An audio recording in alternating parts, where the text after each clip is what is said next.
almost like don't want to binge, but my body feels like it has to. Binge eating is something that took over my mind, it took over my body, it took over my life. It can be an isolating disorder for people who haven't been through it. It doesn't make a whole lot of sense. You say you're trying to recover from binge eating disorder, but you're not trying to lose weight, but you are losing weight, so you're lying. Hey guys, welcome back to my channel. This is my first like sit down video in a while and I'm kind of nervous for it. If you're new here, I'm Kelsey, better known as kelssjourney on TikTok and Instagram. Those have been my focus for the past couple of years, but now I'm so excited to be getting back into YouTube because I feel like there's a lot of value in long form content. For anyone who's new here, I have binge eating disorder and I have struggled with binge eating disorder for almost 8 years now, which is crazy to say out loud. I feel like there's a lot of misconceptions and just things that are misunderstood around the disorder. So I'm here today to try to clear some of that up. I don't think I said this yet, but I'm doing a Q&A. Someone asked, have you always struggled with binge eating or did it develop later in life? I got a lot of questions like that. Like, how did it start?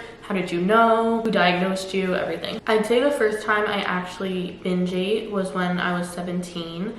I feel like before that I had definitely like overeaten, as I feel like some people do sometimes. That doesn't necessarily mean you have binge eating disorder. Binge eating disorder is much deeper than that. So basically, binge eating disorder is a serious eating disorder in which you frequently consume unusually large amounts of food and feel unable to stop eating, which is different than overeating because almost everyone overeats on occasion, such as having seconds or thirds of a holiday meal. But excessive overeating that feels out of control and happens often, eating when you're full or not even hungry, eating super fast, eating alone or in secret, feeling shame, guilt. That's just a little backup information for anyone who like doesn't know much about eating disorders. But now let's get into more like about me personally. Someone said, I'm very deep into binge eating and feel so lost. What are you doing to work on it? So I love this question. I feel like there have been times where I feel so lost and just so defeated and like I'm never gonna get out. Like I'll never be able to not binge again. So when my eating disorder is struggling, I feel like my depression and anxiety are struggling and vice versa. So sometimes it can just feel so overwhelming, but I feel like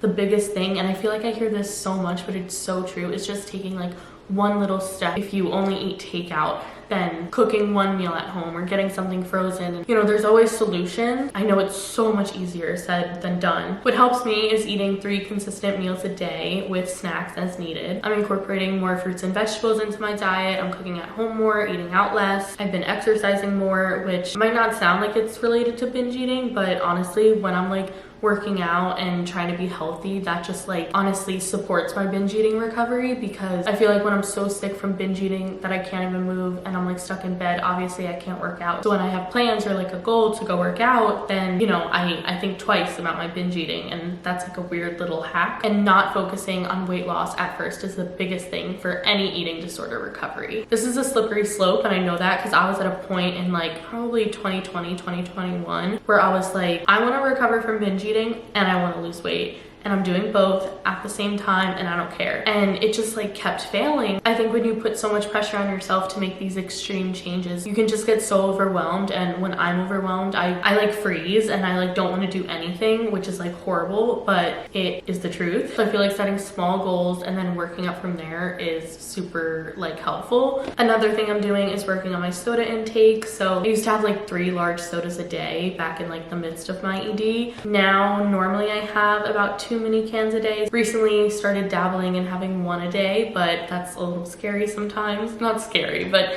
you know what I mean. You know, I'm used to having soda at every single meal. That's just like a little example. I know soda isn't a problem for everyone, but that is something that's like a huge thing for me. I love this question. How do you put your cravings at ease? So this can be so hard. And I heard something earlier. What was it called? Urge surfing. It was called urge surfing. I don't know exactly what it is, but from context, it's like basically surfing the urge. So you're like letting the urge be there and you're like surfing it, like feeling it, but not giving into it. That's what I've been trying to do, and it's definitely like so difficult. Like, granted, I'm not binge free completely. Binge eating, at least for me, isn't even about the food, because I'll want to binge even when I'm full and like I just ate. I'll want to binge when I'm not even hungry, and it's like I almost like don't want to binge, but my body feels like it has to.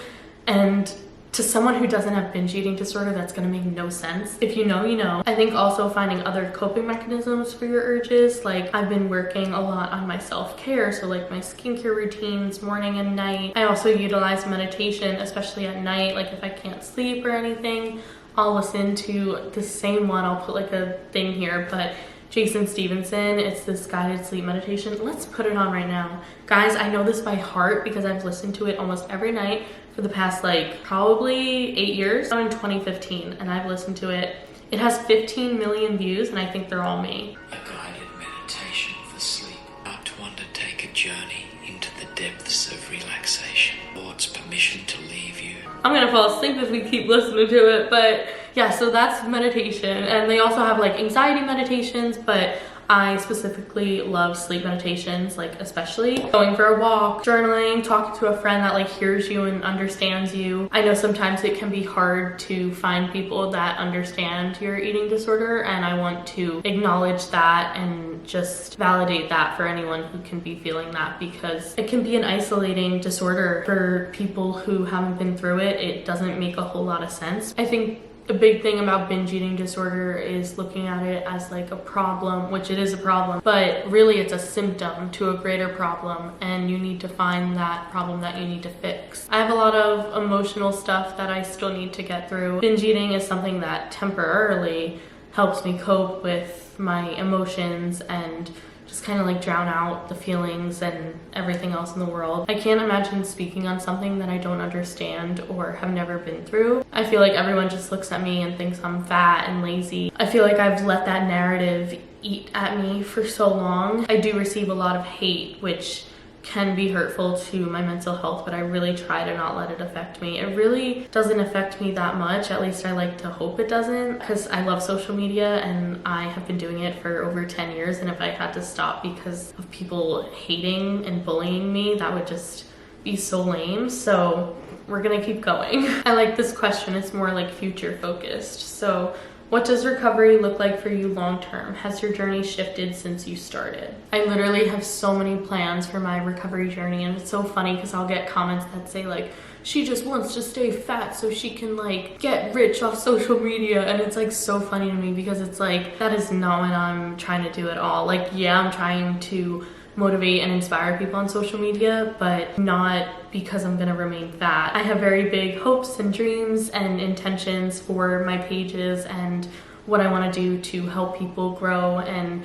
get over their eating disorders. Just being a voice in this community, because there's such a lack of voices, especially people in bigger bodies talking about eating disorders online. I feel like a lot of people will talk about it after the fact, like once they're already recovered, which is so helpful and like the most helpful, you know. But I think my content is unique because I'm still in the journey. I'm still in like the during phase. People will be like, go off social media for a year and like come back even better, and I'm like, but why? Like, this is the point. Like, this is what I want everybody to see, like the journey, the ups, the downs, the messy, the beautiful, the anything. So yeah, what was the question?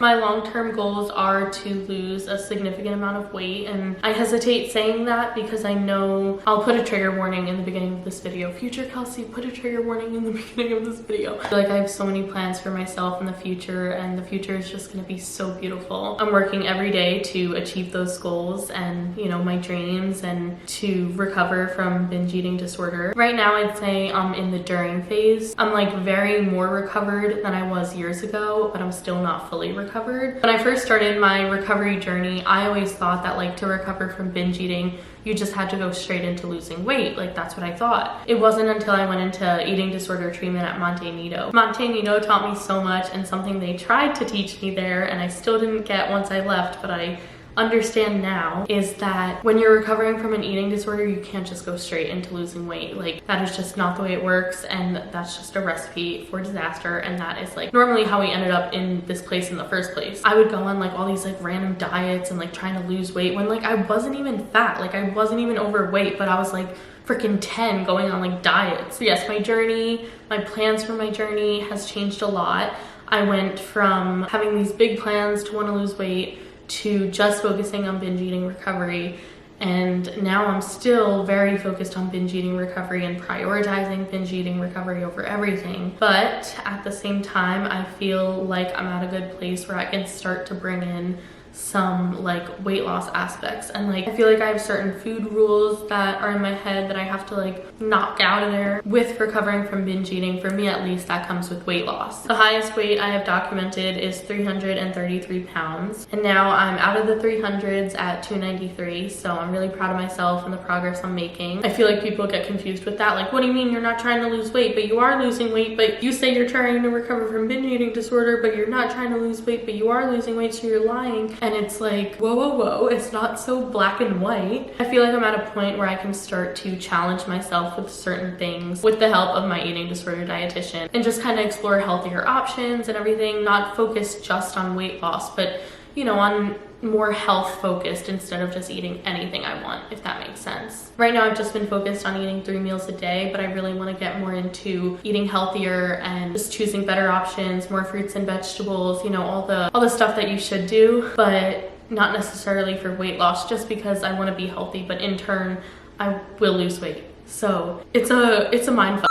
I love this question. How/when did you realize you were binge eating versus just living your life unrestricted? I feel like just that out of control feeling, eating to the point past fullness, even when you're not hungry or full. Binge eating is something that took over my mind, it took over my body, it took over my life. In the midst of my ED, I was just so depressed. Sometimes I would only eat 1 meal a day, and it was this huge binge at the end of the day. I feel like there's a lot of symptoms that go into it, but talking to like a doctor or a professional, I would definitely recommend doing that. And that's hard because I know some providers can be non-understanding at all, and that just sucks because I feel like there's a lack of awareness and knowledge around eating disorders, and I think that's part of the reason like why I get so much hate and like why doctors are so rude about it. Like, I'm just really passionate about spreading awareness and trying to help, you know, people understand what this disorder is, and that it is a mental disorder. It's not just because I like food, even though I do like food,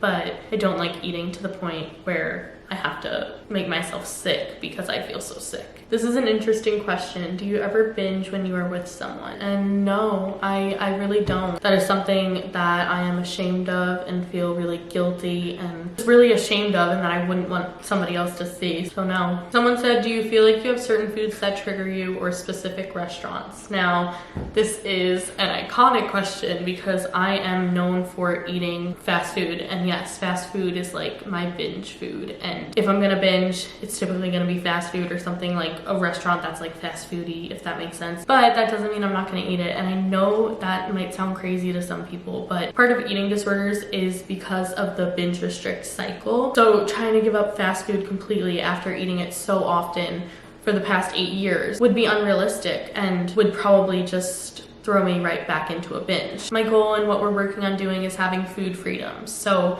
being able to eat whatever I want, whenever I want. Obviously with some guidelines, you know, trying to get fruits and veggies in there, eating 3 meals a day. Something that really triggers my binge eating is putting my eating off. I'll just procrastinate eating, and then I get so hungry to the point that I'm like freaking famished and like want to eat everything, and that's never good. I've been trying to have my meals at certain times because I feel like having set meals is like a game changer. Sometimes it can be hard for me to like get away from work and just like come like cook something, which is crazy because I work from home and I can easily just come in the kitchen, but I feel like I just get so focused on what I'm doing with work, and then I won't want to like go eat until I'm like done, but then once I'm done, I'm so hungry and I want to eat everything, so then I'll binge. So it's just like not a good cycle. This is a question I honestly don't really want to answer, but I feel like it's good for the video and interesting. So how much is the most you've spent on food in a binge? This is something that a lot of people don't talk about, but the financial aspect behind binge eating and how expensive it is. The most I've spent on a binge was probably around like $80 to $100,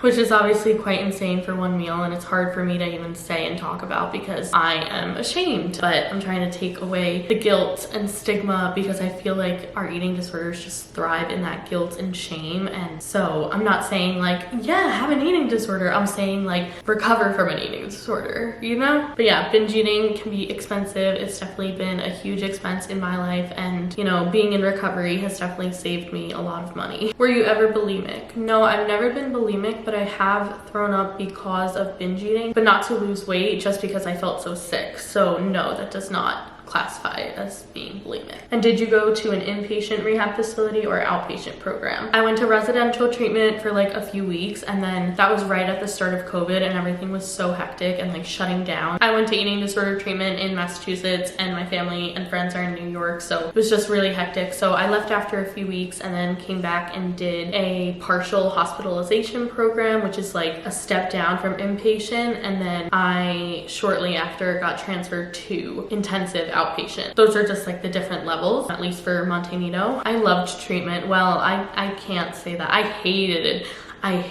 residential treatment when I was there. It was like, honestly, one of the worst times ever, but not just because I was there. I was also dealing with like some stuff with my ex, and just, you know, it was a hard time. So there was just a lot going on. So being in residential was hard, especially being in Massachusetts in the start of COVID. So the privilege to like see your friends and family on weekends was taken away, and I feel like I wasn't in a great place to like accept recovery at that point. Like I feel like I was being forced by my family, which I was, which I mean, I thank them for it. Like they were trying to help, and it honestly did help me looking back, but in the moment I like did not want to be there. But I'd say it was like a pivotal moment for me in my journey and recovery and just in my life. And then the partial hospitalization and outpatient were both virtual, and I absolutely loved that. Like that was great. Overall, I would recommend treatment if you are able to get it. But yeah, there's a lot of resources online if you just look up like eating disorder program or residential eating disorder program or outpatient eating disorder program, or whichever you're interested in. I hope this video was helpful. I'll definitely do a part 2 because I feel like sometimes I'm like bad with words, but